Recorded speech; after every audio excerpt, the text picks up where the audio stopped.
Menjadi kreatif adalah tentang mencipta, menghadirkan sesuatu yang awalnya tidak ada menjadi ada.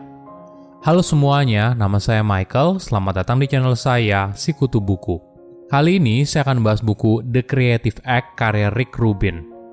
Buku ini membahas bagaimana kita bisa menjadi orang yang kreatif.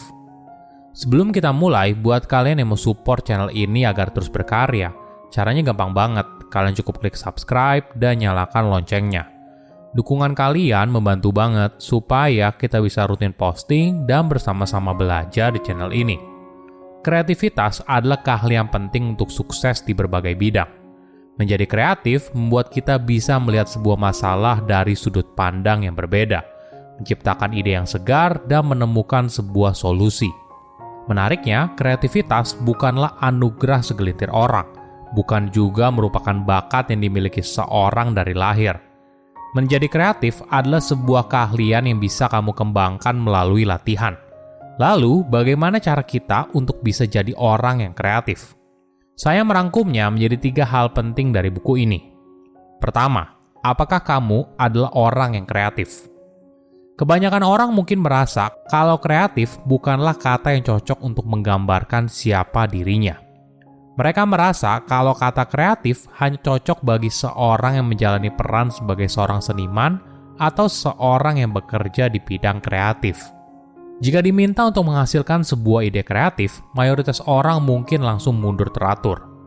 Mereka merasa kemampuan untuk menjadi kreatif merupakan sesuatu yang luar biasa dan hanya dimiliki oleh segelintir orang.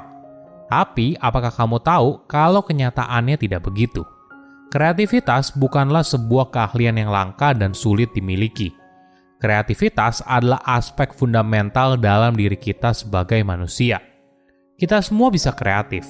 Perlu digarisbawahi kalau kreativitas itu tidak eksklusif kamu menciptakan sebuah karya seni. Tidak. Kita semua bersentuhan dengan kreativitas dalam menjalani kehidupan sehari-hari.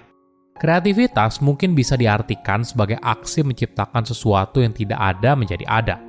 Bisa artinya percakapan dengan seorang, solusi atas sebuah masalah, sebuah catatan kepada seorang teman, rute baru untuk menghindari jalanan yang macet, dan sebagainya. Namun memang beberapa orang ada yang lebih peka pada kreativitas daripada yang lain. Bukan karena mereka lebih kreatif daripada orang lain, mungkin karena mereka berlatih untuk memperhatikan dunia.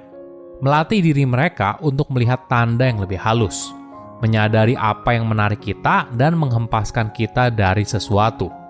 Menjadi seorang seniman adalah tentang bagaimana kamu berada di dunia, bukan seberapa produktif atau seberapa banyak kesuksesan yang kamu capai. Berikan waktu untuk dirimu tenggelam dengan apapun yang terjadi di sekitar, entah angin yang bertiup di wajahmu atau gesekan antara telapak kaki dan lantai yang kamu pijak. Biasakan juga untuk membuat dirimu lebih sadar dengan sekeliling. Mungkin kita bisa menganalogikan sumber kreativitas sebagai sebuah awan. Sebuah awan tidak benar-benar menghilang, namun hanya berubah bentuk. Awan bisa saja berubah menjadi hujan, lalu menjadi bagian dari laut dan menguap kembali menjadi awan. Sama halnya dengan sebuah seni. Sebuah karya seni terasa baru karena mereka bergabung secara berbeda setiap kali mereka bersatu. Sama halnya dengan tidak adanya 2 awan yang sama.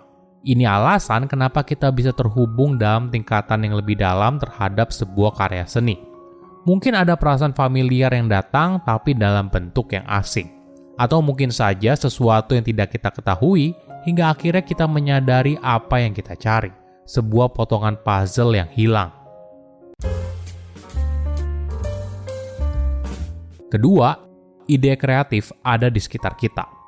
Jika kamu punya sebuah ide yang membuatmu bersemangat tapi tidak kamu wujudkan, tidak jarang ide tersebut bisa muncul di tangan orang lain.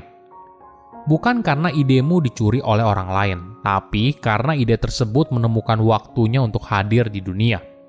Kita perlu melihat sebuah ide sebagai sebuah proses yang terus berjalan tanpa akhir dan seperti sebuah eksperimen. Sesuatu yang tidak bisa kita prediksi hasilnya seperti apa.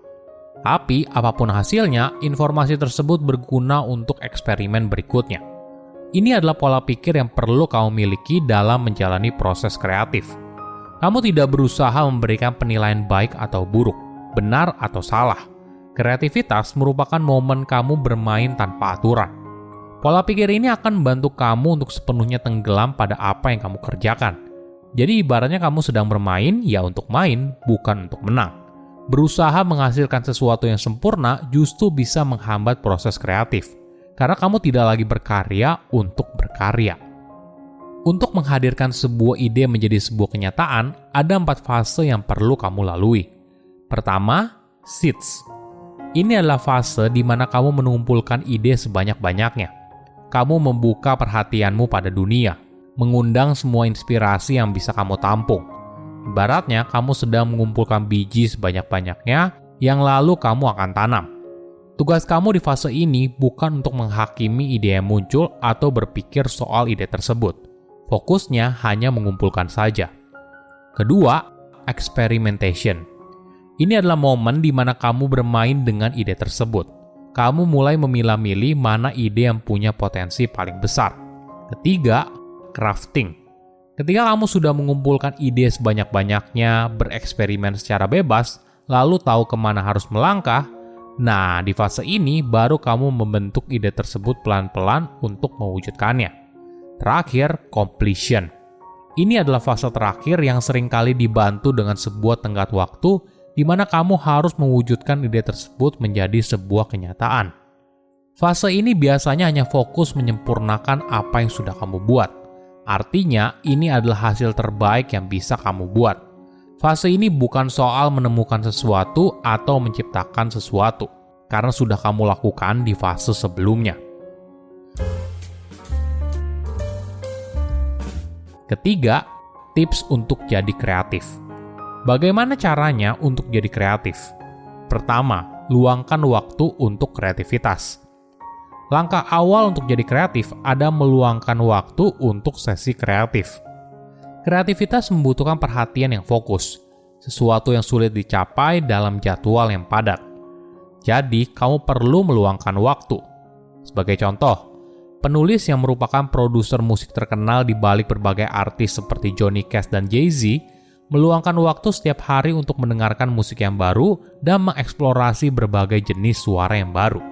Dengan mendedikasikan waktunya untuk proses eksplorasi kreatif, penulis membuat pikirannya kembali segar dan terbuka pada berbagai ide yang baru. Kedua, jaga ekspektasimu ketika memulai.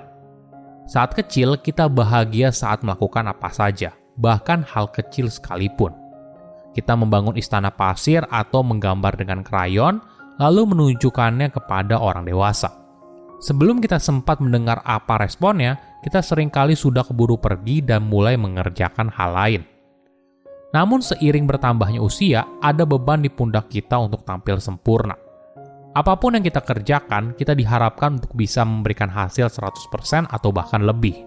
Konyolnya lagi, pola pikir ini terus berada di benak kita bahkan saat kita melakukan sesuatu pertama kali.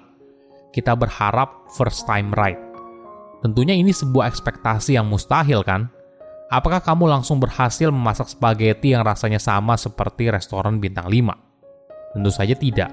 Kamu perlu berlatih berkali-kali atau bahkan puluhan hingga ratusan kali hingga akhirnya kamu menemukan kombinasi yang sempurna. Jadi, ini yang harus kamu ingat. Ketika memulai sesuatu, buang jauh-jauh keinginan untuk tampil sempurna. Rendahkan ekspektasimu dan lakukan yang terbaik. Ketiga, belajar untuk cuek pada hal eksternal. Dalam berkarya, kita mungkin saja terganggu pada hal di luar dari membuat karya itu sendiri. Entah soal tenggat waktu, pemasaran sebuah karya, citra diri, pemikiran untuk menyenangkan konsumen, dan sebagainya. Suara eksternal ini bisa membuatmu terperangkap antara sisi dirimu yang merupakan seorang seniman, dan di sisi lain kamu harus membuat keputusan bisnis yang bijak. Nah, kamu perlu belajar untuk melepaskan tekanan agar bisa mencapai ekspektasi diri sendiri dan orang lain. Perlu kamu sadari, tidak semua hal bisa kamu kendalikan. Entah jumlah orang yang suka atas karyamu, berapa banyak uang yang kamu hasilkan, dan sebagainya. Tapi yang bisa kamu kendalikan adalah menciptakan karya sebaik-baiknya. Silakan komen di kolom komentar pelajaran apa yang kalian dapat ketika baca buku ini. Selain itu, komen juga mau buku apa lagi yang saya review di video berikutnya. Saya undur diri, jangan lupa subscribe channel YouTube Sikutu Buku. Bye-bye.